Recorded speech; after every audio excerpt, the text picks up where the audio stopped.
नमस्ते बच्चों, leap forward से मैं हूं आपकी होस्ट और दोस्त स्वरूपा। और हर सप्ताह हम लेकर आते हैं खास आप सभी बच्चों के लिए मजेदार कहानियां और कुछ नए शब्दों की श्रृंखला। तो फिर एक बार मैं आप सभी के साथ जुड़ रही हूं आज के कहानी सत्र में। बच्चों, आज आपके साथ का हमारा ये 8वां सत्र है। पिछले सत्र में हमने लाइब्रेरी की किताब से the ant and the grasshopper और the thief who robbed the merchant की कहानियां देखी थी। उन कहानियों में उपयोग किए गए कठिन शब्दों को और उनके अर्थों को भी हमने समझा। साथ ही स्पोर्ट्स संबंधित शब्दों को भी देखा और उनके अर्थ समझे। आज के सत्र में हम थीम बेस्ड कुछ शब्द देखेंगे। हम लाइब्रेरी की किताब से 2 दिलचस्प कहानियां सुनेंगे और हम उस कहानी पर आधारित कुछ प्रश्न लिखेंगे। इस प्रारूप के प्रत्येक सत्र में हम कई नई और दिलचस्प बातें सीखेंगे। तो चलिए दोस्तों, शुरू करते हैं आज का अंग्रेजी का जादुई सफर। तो चलिए लाइब्रेरी की किताबों से शुरुआत करते हैं। Helping hand of kindness. There was a boy named Tejas. He was a naughty boy. One day, while walking down the street, he sees an old blind lady trying to cross the road. He walks up to her and asks, "Hello, auntie. You seem to be a little lost. Do you need any help?" The old lady replies, "Yes, I would love to get some help. I got separated from my caretaker. My house is on the other side of the road. Can you please help me reach my place?" After giving it some thought, Tejas agrees to help and take her to the house.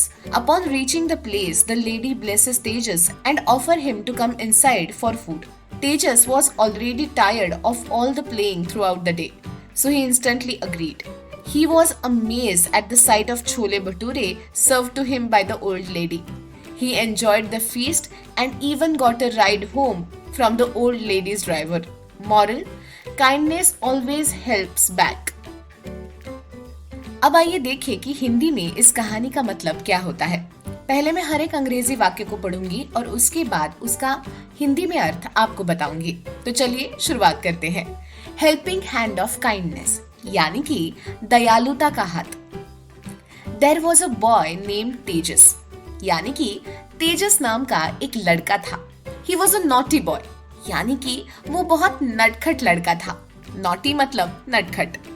One day, while walking down the street, he sees an old blind lady trying to cross the road.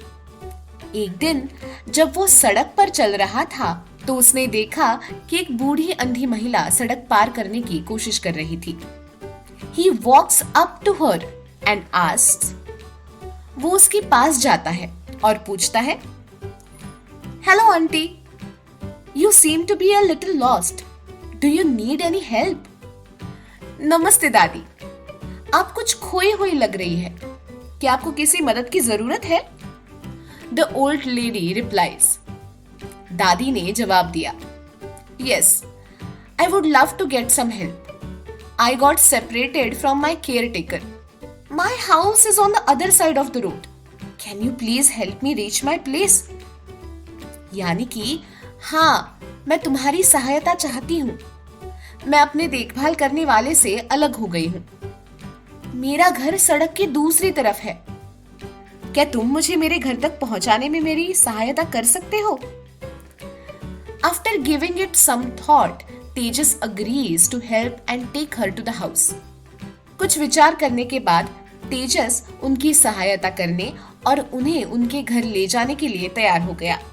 Upon reaching the place, the lady blesses Tejas and offer him to come inside for food. घर पहुंचने पर उस दादी ने तेजस को आशीर्वाद दिया और उसे भोजन के लिए अंदर आने का आग्रह किया। Tejas was already tired of all the playing throughout the day, so he instantly agreed.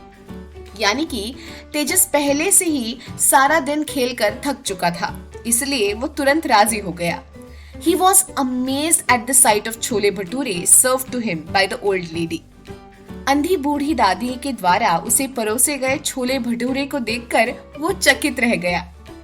He enjoyed the feast and even got a ride home from the old lady's driver. तेजस ने भोजन का आनंद भी लिया और दादी के वाहक चालक से उसे उसके घर जाने के लिए सवारी भी मिल गई। Moral: kindness always helps back. निष्कर्ष: दयालुता हमेशा पुनः सहायक होती है। तो बच्चों, आपको दयालुता का हाथ ये कहानी कैसी लगी? क्या आपको मजा आया? आइए अब इस कहानी में से कुछ कठिन शब्द और उनके अर्थ देखते हैं। पहला शब्द आया है केयरटेकर, CARETAKER। केयरटेकर यानी कि क्या? देखभाल करने वाला या फिर देखभाल करने वाली। अगला शब्द इंस्टेंटली, INSTANTLY। इंस्टेंटली का मतलब है तुरंत। अगला शब्द है ड्राइवर, DRIVER। ये तो आप सभी को पता है, ड्राइवर यानी कि चालक। Very good. अब बढ़ते हैं आगे। अगला शब्द है काइंडनेस, KINDNESS। काइंडनेस यानी कि दयालुता। अगला शब्द है नॉटी, NAUGHTY। नॉटी यानी कि नटखट। अगला शब्द है सेपरेटेड, SEPARATED। सेपरेटेड यानी कि अलग किया। अगला शब्द है सर्व्ड, SERVED। सर्व्ड यानी कि परोसा गया। अगला शब्द है through out, THROUGHOUT। Through out यानी कि संपूर्ण। अगला शब्द है ट्राइंग, TRYING। ट्राइंग यानी कि प्रयत्न कर रहा है। अगला शब्द है अमेज्ड, AMAZED। अमेज्ड यानी कि चकित। बच्चों, अब जब आप इन शब्दों का सही उच्चारण और अर्थ जान गए हैं, तो आइए इस कहानी पर आधारित कुछ प्रश्न देखें और आपको उनके उत्तर मुझे इस पैराग्राफ की सहायता से देने होंगे। तो चलिए शुरुआत करते हैं। First question, what was the old lady's problem when Tejas met her? And the options are A, she was separated from her caretaker, B, she lost her way, or C, she was feeling unwell.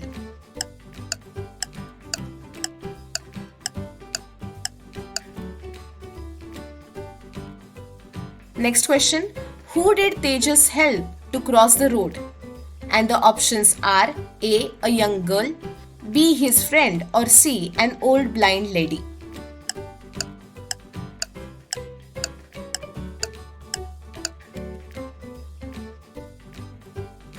Next question, what did the old lady offer Tejas after he helped her? A, a ride home, B, food, or C, money.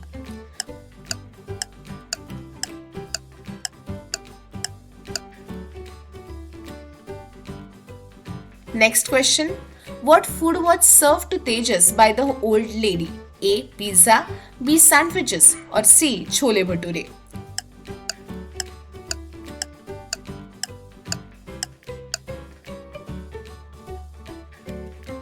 And last question, how did Tejas get back home? A, he got a ride from the old lady's driver, B, he walked back home, or C, he took a bus.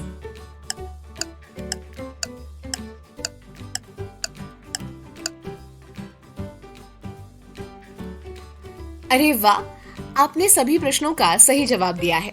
चलिए अगले भाग पर चलते हैं। अब हम कुछ शब्द देखेंगे। ये सभी शब्द थीम बेस्ड होंगे, अर्थात किसी एक विषय से संबंधित होंगे। तो चलिए शुरू करते हैं। आज की थीम है ट्रैवल। आज हम ट्रैवल से संबंधित कुछ शब्द देखेंगे। हमारा पहला शब्द है आइटिनरी, ITINERARY। आइटिनरी मतलब यात्रा कार्यक्रम। जब हम यात्रा करने जाते हैं तो उससे पहले हम ये तय कर लेते हैं कि कहाँ जाना है, कैसे जाना है, क्या चीजें देखनी है। इन कार्यक्रमों को जो हम यात्रा के दौरान तय करते हैं उसे यात्रा कार्यक्रम कहते हैं। अगला शब्द है लगेज, LUGGAGE। लगेज, लगेज मतलब सामान। जब हम घूमने जाते हैं तो अपने साथ क्या ले जाते हैं? हम अपना सामान लेकर जाते हैं। अंग्रेजी में हम उसे लगेज बोलते हैं। अगला शब्द है डेस्टिनेशन, DESTINATION। डेस्टिनेशन मतलब गंतव्य। इसका अर्थ है वो स्थान जहां हम जाना चाहते हैं। अगला शब्द है पासपोर्ट, PASSPORT। पासपोर्ट मतलब अभय पत्र। अगर हम अपने देश से दूसरे देश में जाना चाहते हैं तो उसके लिए हमारे पास क्या होना चाहिए? हमारे पास पासपोर्ट होना चाहिए। अगला शब्द है अकोमोडेशन, ACCOMMODATION। अकोमोडेशन यानी कि निवास स्थान। जब हम यात्रा करते हैं तो रहने के लिए जगह तलाशते हैं, चाहे वो होटल हो, लॉज हो या फिर किराए का घर हो। हम जिस स्थान पर निवास करते हैं उसे निवास स्थान मतलब अकोमोडेशन कहते हैं। अगला शब्द है कस्टम्स। CUSTOMS। कस्टम्स यानी कि सीमा शुल्क विभाग। ये एक सरकारी खाता है। सीमा शुल्क का भुगतान तब किया जाता है जब सामान किसी विदेशी देश से हमारे देश में भेजा जाता है। अगला शब्द है इमिग्रेशन। AMMIGRATION। इमिग्रेशन यानी कि स्थलांतर। क्या आप लोग जानते हैं कि स्थलांतर क्या है? किसी कारणवश एक स्थान से दूसरे स्थान पर जाना ही स्थलांतर है, यानी कि इमिग्रेशन। बढ़ते हैं आगे। अगला शब्द है टूरिस्ट।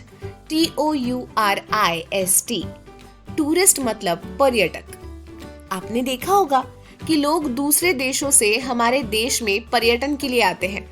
जो लोग पर्यटन के लिए आते हैं उन्हें पर्यटक कहा जाता है। बढ़ते हैं आगे। अगला शब्द है नोमैडिक। NOMADIC। नोमैडिक मतलब यायावर। जो नई चीजें सीखने के लिए विभिन्न क्षेत्रों में यात्रा करता है उसे यायावर कहते हैं। अगला शब्द है लेओवर। LAYOVER। लेओवर का मतलब है यात्रा में पड़ाव। बस से यात्रा करते समय आपने इसका अनुभव जरूर किया होगा, क्योंकि बस हमेशा रुकती है और आगे बढ़ती है। अगला शब्द है गाइड। GUIDE। गाइड मतलब मार्गदर्शक। बच्चों, पढ़ाई के लिए हम जो उपयोग करते हैं उसे गाइड भी कहते हैं। और जब हम घूमने जाते हैं तो जगह के बारे में जानकारी देने वाले व्यक्ति को भी गाइड कहा जाता है। अगला शब्द है टूर। TOUR। टूर मतलब यात्रा। अगला शब्द है boarding pass. BOARDING PASS। Boarding pass मतलब विमान यात्रा का प्रवेश पत्र, एक महत्वपूर्ण पत्र। अगर ये मौजूद नहीं है तो विमान में प्रवेश नहीं दिया जाता। अगला शब्द है carry on bag. CARRYONBAG। Carry on bag का मतलब है साथ में ले जाने वाली बैग। हम अपना सामान अपने साथ अपने कैरी ऑन बैग में रखते हैं। अगला शब्द है क्रूज। CRUISE। क्रूज यानी कि समुद्र में यात्रा करने वाला बहुत बड़ा जहाज। पहले जब एक देश से दूसरे देश जाना होता था तो बड़े जहाजों का इस्तेमाल किया जाता था। अभी कुछ जगहों पर यह सुविधा चल रही है। एक्सकर्शन। EXCURSION। एक्सकर्शन मतलब छोटी यात्रा। आपके स्कूल से बच्चों को भ्रमण के लिए पास के गांव में लाया जाता है। ऐसी छोटी यात्राओं को एक्सकर्जन ऐसा कहते हैं। अगला शब्द है जर्नी। JOURNEY। जर्नी यानी कि यात्रा। बच्चों, यात्रा को आप क्या कहेंगे? Very good, journey. अगला शब्द है डिपार्ट। DEPART। डिपार्ट यानी कि रवाना होना। रवाना होना का अर्थ है किसी एक स्थान से दूसरे स्थान के लिए जाना। आपने ये शब्द किसी रेलवे स्टेशन पर सुना होगा। अगला शब्द है अराइव। ARRIVE। अराइव यानी कि आगमन। आगमन का अर्थ है एक स्थान से दूसरे स्थान तक पहुंचना। अगला शब्द है बोर्ड। ये तो आप सभी को पता है। BOARD। बोर्ड यानी कि चढ़ना। फिर हमने देखा कि बोर्डिंग पास शब्द का अर्थ है विमान में चढ़ने के लिए आवश्यक पत्र। बोर्ड यानी कि क्या? वेरी गुड, चढ़ना। बढ़ते हैं आगे। अगला शब्द है डिसएम्बार्क। DISEMBARK। डिसएम्बार्क यानी कि उतरना। जहाज या हवाई जहाज से उतरने को डिसएम्बार्क ऐसा कहते हैं। अगला शब्द है रिजर्वेशन। RESERVATION। मुझे मालूम है कि ये शब्द आपने बहुत बार सुना होगा। रिजर्वेशन मतलब आरक्षण। कहीं भी जाते समय हम बस या ट्रेन का टिकट लेते हैं, यानी हम क्या करते हैं?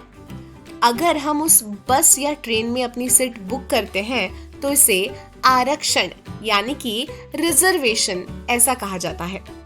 अगला शब्द है नेविगेट। NAVIGATE, नेविगेट मतलब मार्गदर्शन करना। जब हम बाहर घूमने जाते हैं तो कभी कभी हम रास्ता भूल जाते हैं या हमें पता नहीं होता कि कैसे जाना है। हम किसी राहगीर से पूछते हैं या फोन में खोजते हैं। वे एक मार्गदर्शक के रूप में कार्य करते हैं और हमें बताते हैं कि कैसे जाना है। इसे नेविगेट करना ऐसा कहा जाता है। अगला शब्द है मैप, MAP, मैप मतलब नक्शा। अगला शब्द है sight seeing, SIGHT sight seeing मतलब स्थल दर्शन। इसका मतलब है अलग अलग जगहों पर जाना। अगला शब्द है एक्सप्लोर, EXPLORE, एक्सप्लोर मतलब अन्वेषण करना। आपने अपने फोन पर ऐसे लोगों के वीडियो देखे होंगे जो नई जगह की खोज करते रहते हैं। अगला शब्द है वॉन्डर, WANDER, वॉन्डर मतलब अकारण घूमना। हम बिना किसी कारण इधर उधर भटकते रहते हैं, तो इसे क्या कहा जाता है? अकारण घूमना, यानी कि वॉन्डर। अगला शब्द है वेंचर, VENTURE, वेंचर मतलब साहस करना। क्या आप लोग डिस्कवरी चैनल देखते हैं? अगर आपने देखा है तो लोग कितने साहस के साथ कई काम करते हैं, जैसे कि कीड़े मकोड़े खाते हैं, गुफाओं में घोंसला बनाते हैं आदि, है ना? तो इसे कहते हैं वेंचर। अगला शब्द है रोम, ROAM, रोम यानी कि घूमना। अगला शब्द है ट्रेक, TREK, ये तो आप सभी को पता है। ट्रेक मतलब पहाड़ पर चढ़ना। जब मानसून शुरू होता है तो बहुत से लोग ट्रेकिंग के लिए जाते हैं, है ना?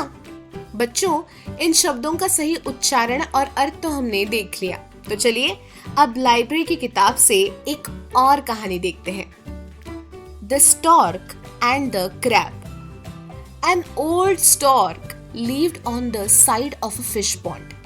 He was too old to catch a fish any longer. Suddenly, he had a great idea. He stood in the water with a sad face. A crab came up to him and asked why he was so unhappy. The stork said, I have heard that this pond is going to dry up soon, and now I have to fly away to another pond. Concerned, the crab also asked the stork to save the animals in the pond. He would take a couple of fish in his beak and fly away towards another pond. Once he reached far out of the sight of the pond, he would eat them. He did this many times. Now it was the crab's turn. As they were flying, the crab looked down but could not see a pond. However, he saw a lot of fish bones. The crab immediately realized what was happening and grabbed the stork's throat tight with his sharp claws. The stork struggled to get free, but the crab held on. Soon, the stork fell to the ground. The crab crawled back to his pond to tell the story to the other creatures. Moral: too much greed is bad for you and will only cause you harm. अब देखते हैं इस कहानी का हिंदी में अर्थ। The stork and the crab, सारस पक्षी और केकड़ा। An old stork lived on the side of a fish pond. यानी कि एक तालाब के किनारे एक बूढ़ा सारस पक्षी रहता था। He was too old to catch a fish any longer. वो इतना बूढ़ा था कि अब वो मछली भी नहीं पकड़ सकता था। Suddenly he had a great idea. अचानक उसे एक बहुत अच्छा विचार आया। He stood in the water with a sad face. वो उदास चेहरे के साथ पानी में खड़ा हो गया। A crab came up to him and asked why he was so unhappy. एक केकड़ा उसके पास आया और उसने पूछा कि वो इतना दुखी क्यों है। The stork said, सारस पक्षी ने कहा, I have heard that this pond is going to dry up soon, and now I have to fly away to another pond. मैंने सुना है कि ये तालाब जल्द ही सूखने वाला है और अब मुझे जल्द ही दूसरे तालाब की ओर उड़ना होगा। Concerned, the crab also asked the stork to save the animals in the pond. चिंतित होकर उस बेचारे केकड़े ने सारस पक्षी से तालाब के जीवों को बचाने के लिए कहा। He would take a couple of fish in his beak and fly away towards another pond. सारस पक्षी अपनी चोंच में एक दो मछलियों को ले लेता और दूसरे तालाब की ओर उड़ जाता। Once he reached far out of sight of the pond, he would eat them. और जब वो तालाब की दृष्टि से बहुत दूर पहुंच जाता तो वो उन मछलियों को खा जाता। He did this many times. और ऐसा उसने कई बार किया। Now it was the crab's turn. और अब केकड़े की बारी थी। As they were flying, the crab looked down but could not see a pond. However, he saw a lot of fish bones. बहुत दूर तक उड़ने के बाद केकड़े को कोई तालाब नहीं देखा, किंतु बहुत सारी मछलियों की हड्डियां दिखी।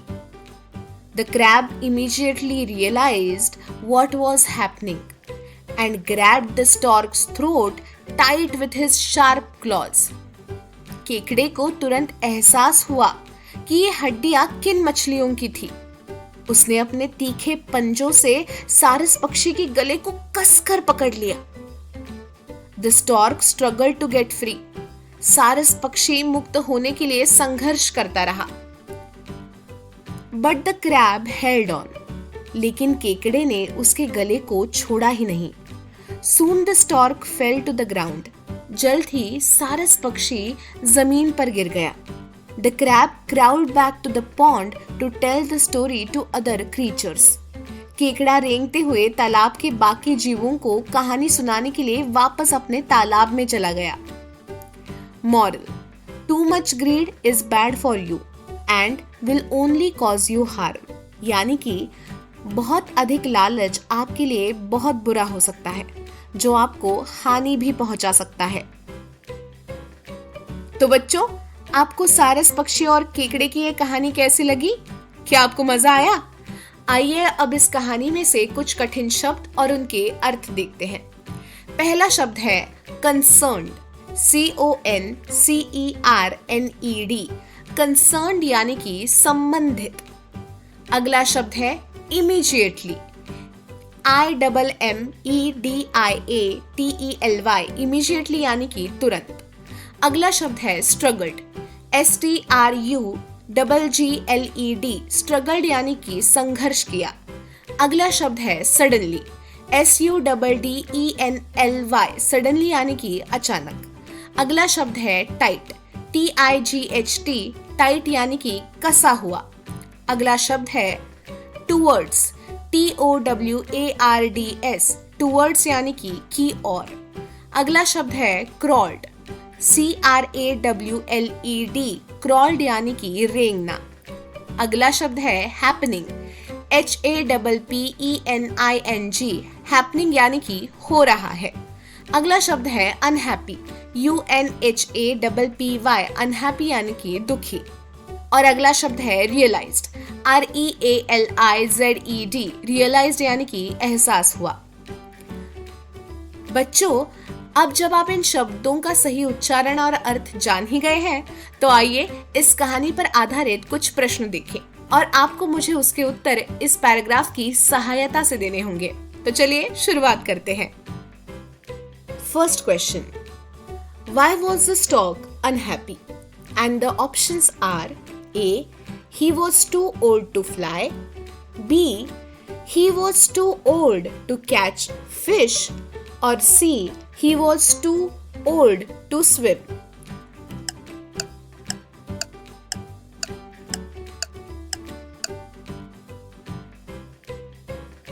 Next question. What did the stork say was going to happen to the pond? And the options are A. It was going to dry up. B. it was going to flood, or C, it was going to be polluted?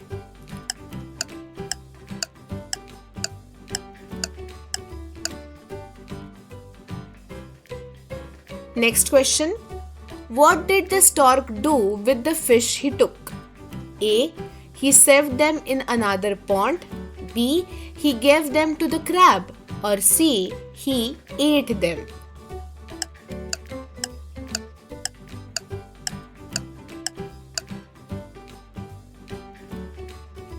Let's move to next question.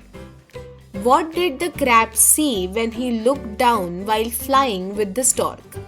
A, fish bones. B, a new pond.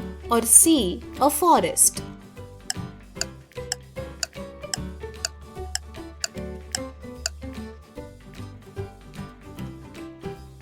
Next question. What did the crab do when he realized the stork's plan? A, he bit the stork's beak.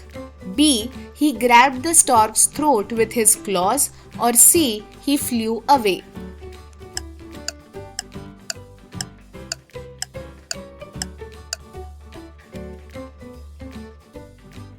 तो दोस्तों, आपको आज का यह session कैसा लगा? आपको ये पक्का पसंद आया होगा। आज के सत्र में हमने थीम बेस्ड शब्दों को देखा और लाइब्रेरी की किताब से 2 नई कहानियां पढ़ी। आपने इस कहानी पर आधारित कुछ प्रश्नों के उत्तर भी दिए। तो आज के लिए हमारा ये सत्र यहीं पर समाप्त होता है। मिलते हैं अगले सत्र में। अगले सत्र में हम और भी नई कहानी और थीम बेस्ड शब्द देखेंगे। तब तक खेलते रहिए, बढ़ते रहिए और सीखते रहिए। Thank you.